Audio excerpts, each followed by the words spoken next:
Hello and welcome to Dr. Levin's Music Lab with me, Fake Dr. Levin. Today we're going to talk about chords, but first I want to say thank you so much to everyone at reddit.com/r/guitar for being incredibly supportive this last week and a half. I've just gotten so much great feedback and people have been watching my band's videos and my teaching videos and just saying really great things, reading my articles and really inspiring me a lot. And I'm just so happy to be welcomed into the Reddit guitar community. For those of you who are not from the Reddit guitar community, it's a great place, it's a great forum for learning about guitar and talking about guitar, and the people who are there are just there because they love guitar. There's not a lot of bickering and hating. People are generally just really there because they want to learn and share. And it's a really cool place on the internet. So I definitely recommend checking out reddit.com/r/guitar if you're into guitar at all. So let's talk about chords.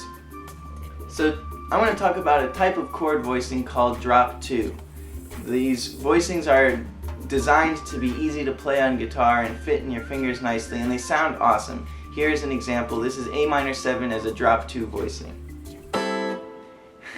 Cool. Now I'm going to play all the inversions. So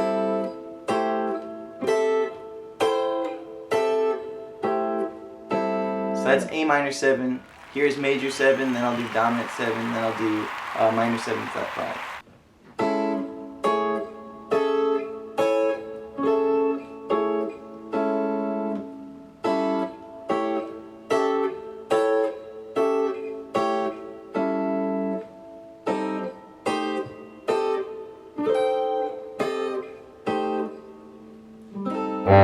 Alright, cool. So one thing you might have noticed about these voicings is that these sound very high up, and that's actually just because of where I'm playing them on the instrument. You can play them low, like this is a drop 2 voicing down low. That would be E flat major 7.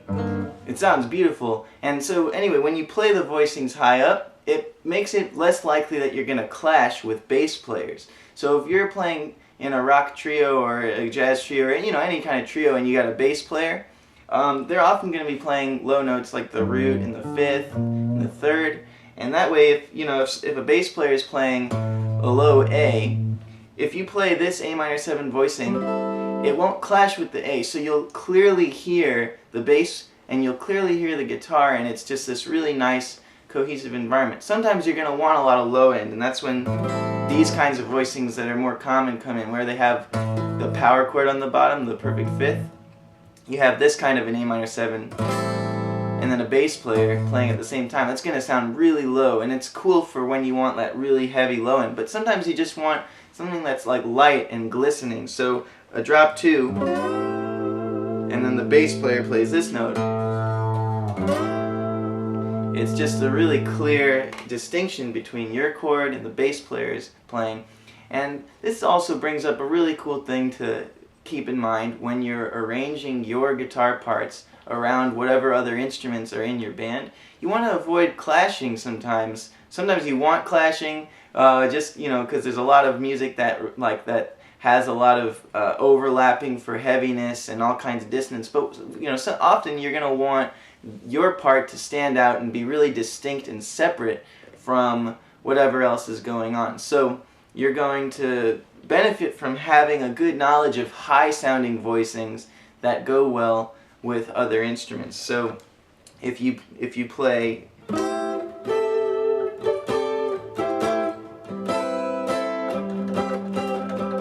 that's a really distinct way of playing an A minor 7 when the other guitarist, let's say, is playing something like this. So your two parts will be really separated and sound good together that way. So why are they called drop 2 voicings? Well, the answer is not very important at all, but I'll tell it to you just so you know. If you take a closed position chord, for example, C major 7 in closed position, what that means is that everything is in order according to the scale. So C, then the next note is E, then G, then B. Because in a C major scale it goes C, D, E, F, G, A, B. So you don't have like C, then G, then E, then B, because that would be out of order, because then you'd have a G before the E. But you have C, E, G, B in scale order. So that's closed. But on guitar, if you play everything in closed position, the fingerings can be kind of difficult to pull off sometimes. Like here's C major 7. This is not a bad fingering at all, but here's C minor 7. It starts to get tricky. E minor 7, F major 7. These are totally playable voicings, they're just not the most comfortable. And so what a drop 2 voicing does is it takes the second highest sounding note in one of those closed position chords. So for example, in this C major 7, the second highest note is G. And what they do is they take that second highest note and drop it down an octave. So this G becomes this G. And so the voicing, instead of do, mi, so, ti, becomes so, do, mi, ti. So the highest note is still the highest note. So it doesn't sound like a lower chord, it just has an easier fingering. You end up with this. And if I play that on the top 4 strings, then it sounds like this.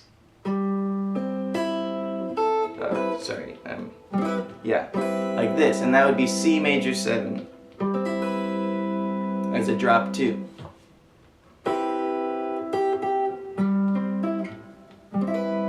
Then you could play it here. So what I have included in this lesson, if you look below the video, there's a link to a printout of A minor 7 in all the drop 2 voicings, A major 7, A7, A minor 7 flat 5 for the top 4 strings. And what you can do is you can take these same voicings. This one's A minor 7, G, C, E, A, and you can play them on any string set. So if we go to this G on the 10th fret, we can go in, G, C, E, A. We can go G, C, E, A.